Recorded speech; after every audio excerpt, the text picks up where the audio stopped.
కొందరు ఎమ్మెల్యేల సభ్యత్వాలు రద్దు, కోమటిరెడ్డి సంపత్ కుమార్ సభ్యత్వం రద్దు కాలేదా, నన్ను కూడా ఏ ఒక్కరోజు అసెంబ్లీలో ఉండనివ్వలేదు, బీఆర్ఎస్ నేతలకు సీఎం రేవంత్ రెడ్డి పరోక్ష హెచ్చరిక, సబితక్క ఈ తమ్ముడిని అనాథ చేయొచ్చా అని వ్యాఖ్య, కేటీఆర్ 100% ఆర్టిఫిషియల్ జీరో ఇంటెలిజెన్స్ అంటూ కూడా సీఎం చేసినటువంటి వ్యాఖ్యలు. సో ఇప్పుడు కొందరు ఎమ్మెల్యేల సభ్యత్వాలు రద్దు అంటూ కూడా రేవంత్ రెడ్డి చేసినటువంటి వ్యాఖ్యలు తనకు తీవ్రమైనటువంటి కలకలం రేపుతున్నాయి. ఎవరిని వేటు వేస్తారు, ఎవరిని ఇవాళ సభ్యత్వాలు రద్దయ్యే అవకాశాలు ఉన్నాయి ఏంటి? ఎందుకంటే గతంలో కోమటిరెడ్డి సంపత్ కుమార్లకు కూడా ఇదే జరిగింది. ఆ తీరును అంటే దాన్ని ఎగ్జాంపుల్ చూపి ఇవాళ బీఆర్ఎస్ పార్టీ ఎమ్మెల్యేలకి మెడ మీద కత్తి వేలాడదీస్తున్నాడు రేవంత్ రెడ్డి.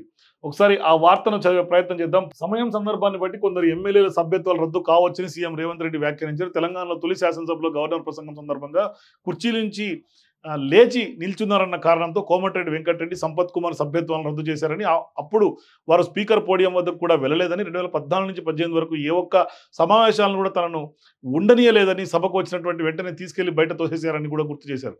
ఇప్పుడు సభ్యుల శాసనసభ సభ్యత్వాలను స్పీకర్ రద్దు చేసినా చేయొచ్చు అన్నారు. సభలో సస్పెన్షన్, బహిష్కరణలు, మార్షల్స్ అవసరం రావద్దనే తాను కోరుకుంటున్నానన్నారు. అసెంబ్లీలోని తన ఛాంబర్లో బుధవారం మీడియాతో ఇష్టాగోష్ఠిగా మాట్లాడిన రేవంత్ శాసనసభ సభ్యత్వాల రద్దుపై టీఆర్ఎస్ నేతలకు పరోక్షంగా హెచ్చరికలు జారీ చేశారు. ఈ సాంప్రదాయం మన దగ్గర ఇప్పటికే వచ్చింది కదా అని కూడా వ్యాఖ్యానించారు.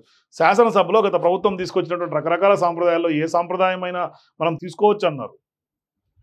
అలాగే నన్ను కాంగ్రెస్లోకి రమ్మని ఆహ్వానించినటువంటి సబితక్క నాకు అండగా నిలబడకుండా బీఆర్ఎస్ పార్టీలోకి వెళ్ళిందంటే ఈ తమ్ముని అనాథం చేసినట్టు కాదా అని సీఎం వ్యాఖ్యానం చేశారు. అలాగే 2018 ఎన్నికల్లో సునీతక్క తరఫున ప్రచారానికి వెళ్తే అప్పటి ప్రభుత్వం తనపై 2 కేసులు పెట్టిందన్నారు. కౌడిపల్లి, నర్సాపూర్ పోలీస్ స్టేషన్లో ఆ కేసులు ఇప్పటికీ ఉన్నాయన్నారు. తాను కేసుల చుట్టూ తిరుగుతూ ఉంటే సునీతక్క మాత్రం మహిళా కమిషన్ చైర్మన్ పోస్ట్ తీసుకున్న తర్వాత ఎమ్మెల్యే కూడా అయ్యారన్నారు.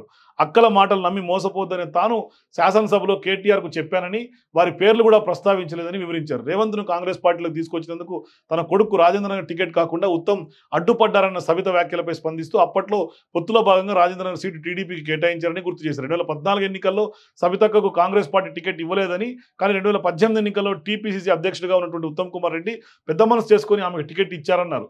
ఉత్తమ్ పైన ఆమె ఆ ఔదార్యం ఎందుకు చూపట్లేదని ప్రశ్నించారు. సబితక్కకు సభలో నిజంగా అవమానం, అన్యాయం జరిగితే ఆమె ఆవేదన చెందితే సభ వచ్చి అండగా నిలబడ్డాల్సినటువంటి కేసీఆర్, హరీష్ రావు ఎందుకు డుమ్మా కొట్టారని ప్రశ్నించారు.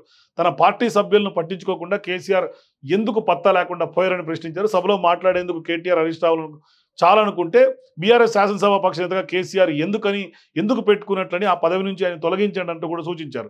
సో ఇప్పుడు శాసనసభ నడపడంలో తాము ప్రజాస్వామ్యబద్ధంగానే వ్యవహరిస్తున్నామని స్పష్టం చేశారు సీఎం రేవంత్. బడ్జెట్ డిమాండ్లపై చర్చ సందర్భంగా బీఆర్ఎస్ సభ్యులు అనుకున్న దానికంటే కూడా ఎక్కువ సమయమే ఇచ్చామని చెప్పారు. సో బీఆర్ఎస్ ఎమ్మెల్యేలపైన ఇవాళ రేవంత్ రెడ్డి టార్గెట్ చేశాడు. కేసీఆర్ని ఎందుకు రావట్లేదు, సబితకు ఎందుకు అండగా నిలబడట్లేదు అని చెప్తూనే ఒకవైపు గతంలో కోమటిరెడ్డి సంపత్ కుమార్ సభ్యత్వం రద్దు కాలేదా అని అడిగినప్పుడు ఖచ్చితంగా ఇప్పుడు నెక్స్ట్ భవిష్యత్తులో బీఆర్ఎస్ పార్టీ చెందినటువంటి ఎమ్మెల్యేలు అసెంబ్లీలో ఓవర్ యాక్షన్ చేస్తే ఖచ్చితంగా సభ్యత్వాలు రద్దయ్యే అవకాశాలు ఉన్నాయి. స్పీకర్ ఆ దిశగా నిర్ణయం తీసుకునే అవకాశాలు లేకపోలేదు. సో ఖచ్చితంగా నానా యాగి అనవసరంగా రాద్ధాంతం చేస్తే బీఆర్ఎస్ పార్టీ ఎమ్మెల్యేలకు మెడలో కత్తి వేలాడుతోంది. అది ఎప్పుడన్నా తెగే అవకాశాలు ఉంటాయి. కాబట్టి ఇండైరెక్ట్గానే రేవంత్ రెడ్డి హింట్ ఇచ్చాడు, బీఆర్ఎస్ పార్టీ ఎమ్మెల్యేలకు వార్నింగ్ ఇచ్చాడు, ఖచ్చితంగా ఒక హెచ్చరిక జారీ చేసినట్టు చూడాలి.